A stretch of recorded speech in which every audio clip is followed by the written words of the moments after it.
Welcome to Capital Outsider, a show about people and ideas outside the halls of power, exploring alternatives to conventional political wisdom.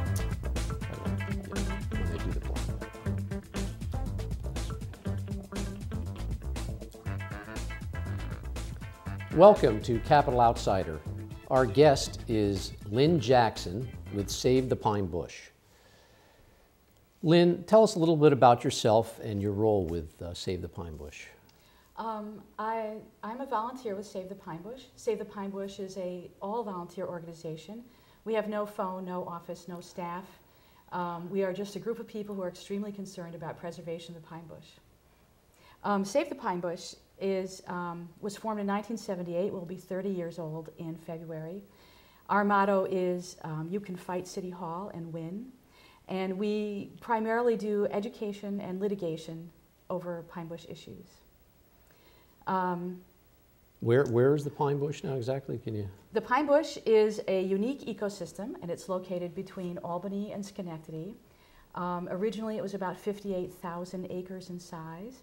Now it's about 10% of its original size, about 5,800 acres.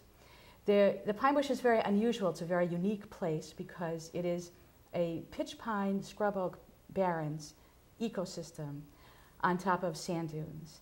The reason it's so unusual is that pine barrens usually form near large bodies of water, such as the New Jersey pine barrens near the Atlantic Ocean, the Long Island pine barrens, Indiana pine barrens. But the Albany pine barrens is unusual in that the lake that it originally formed around had disappeared 10,000 years ago. Some people say that the Albany pine bush is the best example of an inland pine barrens ecosystem in the world. Some people estimate there's about 20 of these ecosystems left in the world, and this is one of the best examples. It is under threat of destruction. Now, is the pine bush a park, or who owns the pine bush? That's a great question. Who owns the pine bush? Because people, a lot of people think that private developers want to develop in the public preserve, but that is not the case. There's about, as I said, 5,800 acres of pine bush left. Due to our litigation, there's approximately 3,000 of those acres that have been acquired and dedicated to the Albany Pine Bush Preserve. And these parcels are owned by some municipality, either City of Albany, the State of New York, or a nonprofit like the Nature Conservancy. But they've been dedicated. It's a formal process to dedicate land to the preserve. The rest of the pine bush, the other half of the pine bush, 2,800 acres, is privately owned by probably hundreds of different people and companies. And that 2,800 acres could be developed at any time. And so we haven't preserved all of our pine bush. And Save the Pine Bush believes that every single acre of pine bush ecosystem remaining today should be added to the preserve. Now, when you say there were 58,000 acres in the past, how do you designate pine bush as non-pine bush? How do you differentiate? Well, the original extent of the pine bush started near my neighborhood in downtown Albany, around Washington Park in Albany, and it goes all the way west to Rotterdam. There are still remnants of the pine bush in Rotterdam. There are remnants of the pine bush in Central Park. And you can tell the pine bush by its, the sand, the type of sand that's on the ground, and the sand dunes, plus, of course, the ecosystem itself. And there have been, of course, many studies done. Two of our pine bush volunteers, John Wilcott and Jerry Riverstone, did extensive studies on the original extent of the pine bush using the geological information from what kind of sand is in the ground. Okay, so when we're talking original, is that 5,000 years ago, or at the time Albany was settled? I mean, what changed it? Was it human action that changed it, or had some of it already begun to change? Oh, the pine bush has pretty much been totally destroyed by humans. So the changes happened after. Yeah, a lot of pine bush was still intact as of the 1940s, but since the 1940s, a tremendous amount has been developed. If you think about my friend John Wilcott, who talks about when he was a child, you go out to Fuller Road in Albany, and you look west from Fuller Road. It's all pine bush. There was no Washington Avenue Extension, no Route 155. It was all pine bush, and it's that kind of a tremendous amount has been destroyed by developments. You know, there's pine bush located, the pine bush is in 4 municipalities. It's in the city of Albany, the town of McMIllen, the town of Colony, and the village of Colony. It's about a third in Albany, a third in Gillen, a third in Colony. Okay, and how much does the Nature Conservancy own or control? Or The Nature Conservancy usually purchases the land from the private developer because they can purchase land quickly, and then they sell it to the state of New York. So the Nature Conservancy doesn't hold on to the pine bush for years. You know, the goal is to have an entity own it that will not develop it. Now, one of the biggest advantages of having the state of New York own it is that there is Environmental Conservation Law 46, which set up the Albany Pine Bush Preserve Commission. The Albany Pine Bush Preserve Commission is a quasi-governmental organization that is allowed to manage the pine bush. And so when people dedicate the land to the preserve, it's a formal process, and it takes, to take it out of the preserve, because some people have tried, to take it out of the preserve, you need two acts of the legislature. The legislature, two successive legislatures have to pass an act saying they'll take the land out of the preserve. So it's hard to do, because this is a very serious thing. Once you preserve that land, you want it to be preserved. Okay. We have some pictures that Lynne has provided us of the pine bush, just a few pictures, and maybe she can tell us what those pictures are about, what's in them, if we have those queued up. Maybe? Well, the first picture is going to show the entry. This is the entryway to the Albany Pine Bush Preserve off of Route 155 near the Discovery Center. I would like to comment that it is important to remember, why do we have a Pine Bush Preserve Commission? Do we have a Pine Bush Preserve Commission because the government decided in its benevolence it wanted to preserve the pine bush? And the answer to that is no. The reason there is an Albany Pine Bush Preserve Commission is because of litigation that Save the Pine Bush engaged in for about 10 years. The next picture shows, I love these pictures. They show the open canopy of the pine bush. The pine bush is not a place with trees that are real close together. It's more of an open place where the dominant tree species, the pitch pines, are spread quite a bit apart. And you can see the rolling sand dunes in this photograph. This was taken in the wintertime. This is a pathway in the pine bush. The pine bush is a beautiful place to go walking.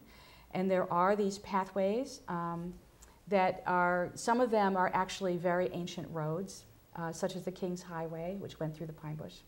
And some of the King's Highway is still in its original condition, the same way it looked in the 1700s.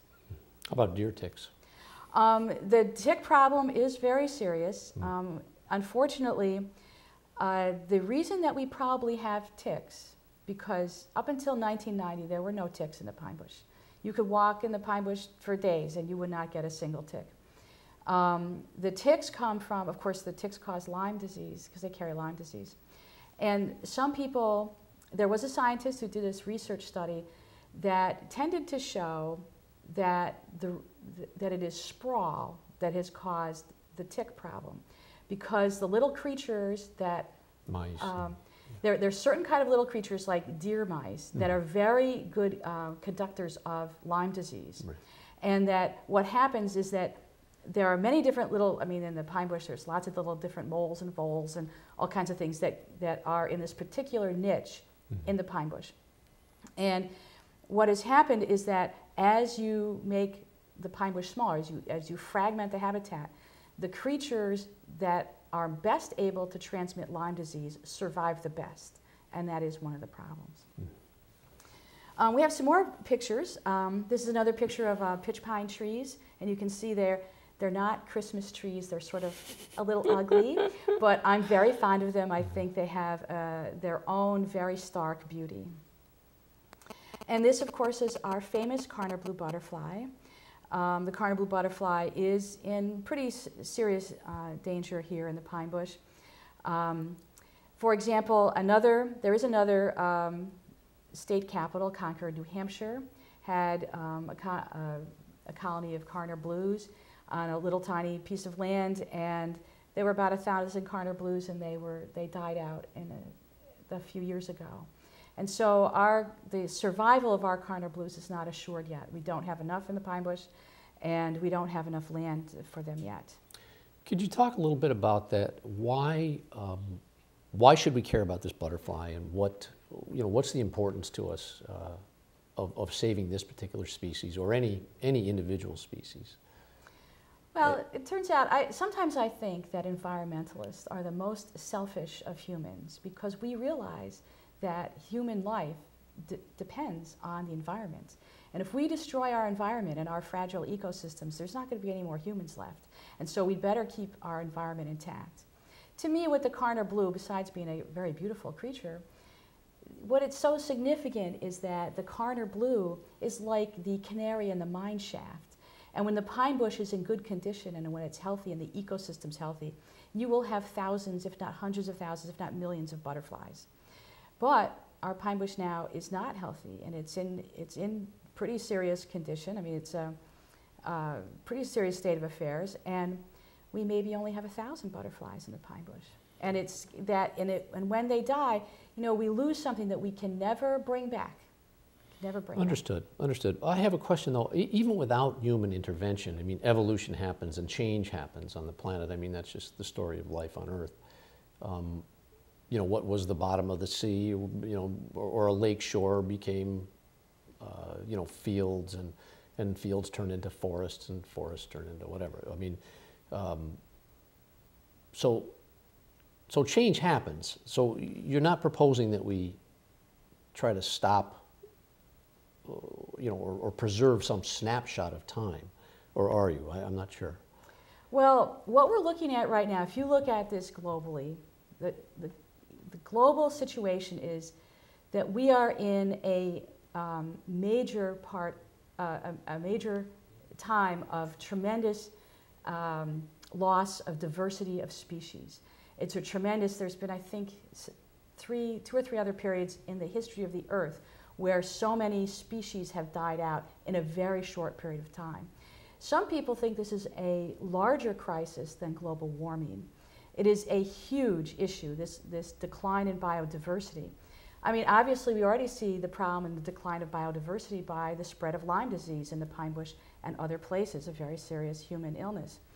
The reason is that, why is the Karner blue dying? The reason the Karner blue is dying is not because of natural selection. It's not a natural process. It's because of asphalt and roads and pollution and building McMansions and offices in the pine bush, and that's why they're dying. It's not because this is natural evolutionary process. Well, you could make the argument that man is a creature of nature, and our dumps, for example, are as natural as a beaver's dam. They may not be good, but to say that man's acts are unnatural, you could make an argument about that. But I don't want to delve into that. I agree that diversity is a problem. Are you familiar with Jared Diamond's book Collapse? Yes. Excellent book, and yes. I recommend that to our viewers. Very interesting from a geographer's point of view. He's not a political animal, at least, maybe he's kind of a libertarian in a lot of ways, actually, I think. But he points out when societies make bad choices about the use of their environment and then abuse their environment, that they, and not only environment but economic choices too, that they suffer consequences for that. It was pretty interesting. I have to agree. I mean, his book shows, a lot of people think, well, if we only lived like, peoples lived like 10,000 years ago, we would live in balance with our environment and we wouldn't have these problems. But he points out that is not the case. Especially, he talks about a lot of island civilizations that simply, they chopped down every tree on the island and then the civilization died. Right, or the Fertile Crescent, which is now a desert. Yeah, and that's and it's a really serious problem. That's why it is so important to preserve vast tracts of land that is simply left to be what it needs to be. like in the Pine Bush. We'll see if it's possible, though. I mean, Sure humans may be just another dead end, you know, who knows. You mentioned about the Pine Bush, Save the Pine Bush and the Pine Bush Commission, and what's the dynamic there? How do you get on the Pine Bush Commission? Who are they? Are they appointed by the governor? Or? The Pine Bush Commission was established by Environmental Conservation Law 46 in 1988. The members of the commission are set out in the law. So on the commission is the mayor of the city of Albany, the supervisor of the town of Gillen, the supervisor of the town of Colony, the county executive of Albany County. It is chaired by the Region 4 Department of Environmental Conservation regional director. Office of Parks and Recreation is on the commission, and there's a representative from the Nature Conservancy on the commission. Plus, there are 3 citizen members appointed. Don't worry, no member of Save the Pine Bush has ever been appointed to the commission. That's what I was going to ask you. So it sounds like a little bit like the fox watching the hen house. I mean, as far as having the mayor and definitely some conflict of interest potential there can be conflicts of interest. I mean, I think that, say the Pine Bush's point of view is that the commission has not done enough. The commission needs to do more. Though every time I suggest this, the commission tells me that they're only an advisory body, not a regulatory body, which is true. They can only advise. So it is a difficult situation. However, the commission does have a technical subcommittee of mostly scientists who, when a development is proposed in the Pine Bush, they review it to see what they think the impacts on the Pine Bush are going to be, and they make recommendations. And even though it's hard for me to admit, I think as time has gone by, that sometimes better decisions are made about land in the Pine Bush. Okay, Pine Bush, we can't talk about it without talking about the Albany landfill. It's a big issue both politically and environmentally. I mean, we're aware, we've heard about the mayor saying he needs to expand the dump. I just looked up the budget for this year's, the 2008 budget for Albany, and revenues from the landfill are, they make about $8 or $9 million, about 6% of the city budget apparently. At least that's what they're planning on for this year. Tell us a little bit about the landfill and what's going on with that. Well, the landfill is pretty significant. It was first built in 1969. It was considered state-of-the-art, the first part of the landfill. Save the Pine Bush got involved in around 1988 when the first expansion was proposed. This first expansion of the landfill was on 15 acres of actually it's 25 acres altogether, and it was the largest, newest Carner Blue site in the Pine Bush. And unfortunately, the first expansion wiped it out. It just killed it. We litigated for years over the first landfill expansion.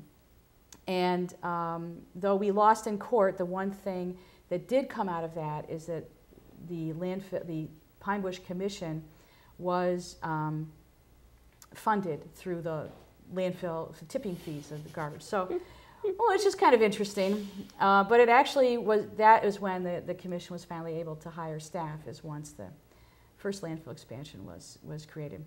At any rate, Save the Pine Bush there have been 2 subsequent expansions of the landfill. We sued over the last one. Our biggest concern, our lawsuit, was over the fact that it is illegal in New York State to put a landfill on top of an aquifer. On top of a principal or primary aquifer. The Pine Bush is a principal aquifer.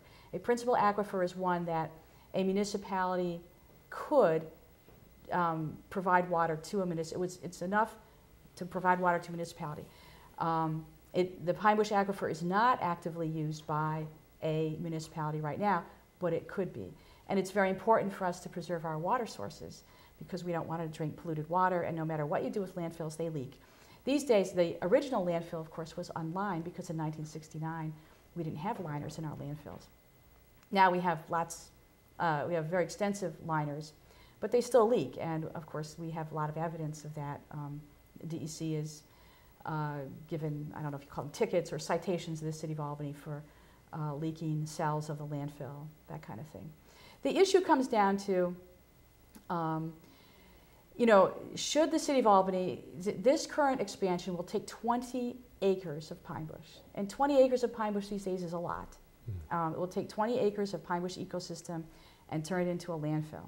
The city is saying things like, well, we're going to spend, you know, millions of dollars to recover the landfill at the end. They have this whole plan. I saw it. They're going to put sand on top of it, and they're going to put in native species, and they're going to replant it, and all this kind of thing. But when I asked the scientist who's proposing to do this and is working on the proposal to do this, I said, well, it doesn't really make sense to take that 20 acres, make it into landfill so you can restore it back to pine bush. Shouldn't you just leave it as pine bush? And his response was, oh, well, it's in such terrible shape, you know, it'll be better afterwards, which I had a very hard time with, since we now know through one of our other litigations that it is possible to take parking lot and turn it back into pine bush, which the Pine Bush Commission actually has done. So we have some pictures, I think, of the oh yes, of the landfill. I'm not sure what you're going to say about them, but we'll take a look if we have them queued up.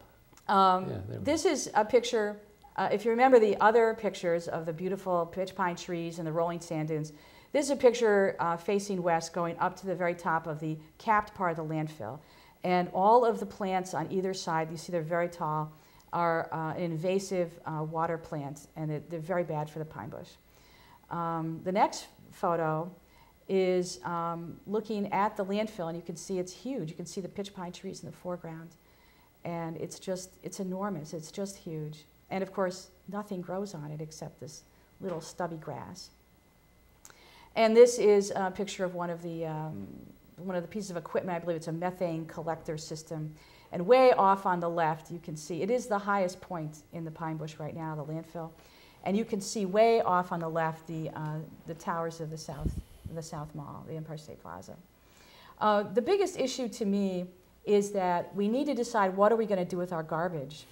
And why do we, you know, why is the city of Albany bringing in, basically the city says that the current landfill is going to be filled up in 2009. Yet right now, they're taking in the maximum amount of garbage permitted a day, 1,050 tons a day. And they're giving this incredible discount to this company called Allied Waste, where they only pay $40 a ton to dump their garbage in the landfill. And how does that compare to market rates? Do you have an idea? I believe the other municipalities, the Answers community, which has the other rate, is about $58 a ton. And if you or I went to go dump garbage in the landfill, it would probably be close to $75 a ton or more. So, so we have this problem of the landfill filling up, and we're filling it up faster. Yes, that's what's going on. Hard to understand that. Yes. Except for the money, the money. And my feeling is that the landfill is an asset to the city, and it should not be used as a source of money. It is important that we take care of our garbage, because I live in downtown Albany. I don't want people who can't afford it to hoard their garbage, because that's a public health problem. But on the other hand, we need to have a rational solution to our garbage problem, and having it make money from it, because the more garbage, the more money the city gets, is of no benefit to the residents of the city. So we're very concerned about that. We've done a tremendous amount of research on the landfill. We've done FOIL requests, Freedom of Information Law requests, that have resulted in boxes and boxes and boxes of documents, because there's lots and lots of documents about the landfill. But we feel that as a public policy, you know, we can't keep creating landfills to put our garbage in, where a lot of the things that we put in the landfill, we don't need to put in the landfill. You know, we need to look at, what is the solution to garbage? As far as my research shows me, the only solution to garbage is reduction, reuse, and recycling. And with the emphasis being on reduction. Right. But what are we going to do in the short term if we need to move the, if the landfill needs to close? There have been proposals to open one in Queens, but apparently that's on a wetlands. Anyway, the land that they bought isn't suitable, or that they have an option to buy. The city of Albany did buy. They actually did buy the Queens, land, the Queens landfill. Okay. But I cannot imagine that the people in Queens are ever going to let them build it there. They've been litigating this for 10 years, and the city hasn't gotten very far. So I just don't see that as a viable option. And we really need to look at reduction reuse and recycling. I mean, reduction, like why is it that every time you go to buy a cup of coffee, it's a paper cup, throw it in the landfill? You know, why is it, you know, you use paper towels, you use paper napkins? These, I mean, it may sound like little things, but it is really important to begin to look at the objects in our life to see, do we really need all this stuff? One statistic I heard from this woman who wrote The Secret Life of Garbage, absolutely amazing book, and she said 85% of all the objects made today are made to be used once and thrown away.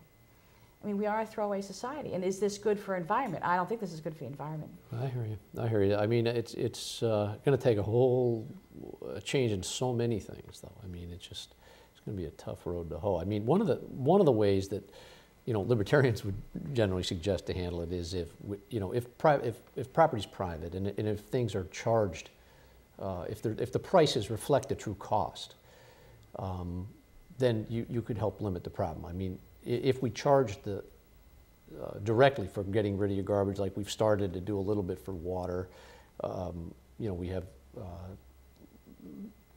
water taxes, sewer taxes that have some, at least water taxes have some relationship to the amount of water you use. Maybe our garbage tax should be related to how much garbage we well, but one of the biggest problems is that large corporations build these objects like computers that you can't, what do you do with them when, you know, 2 years later, I mean, how long do I keep a computer? 2-3 years.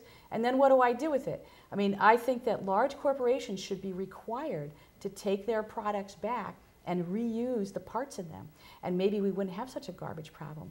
A lot of it is that the people want to put the problem on individuals, when in fact it becomes very hard for individuals to change this, because the problem is a corporate problem, not an individual problem.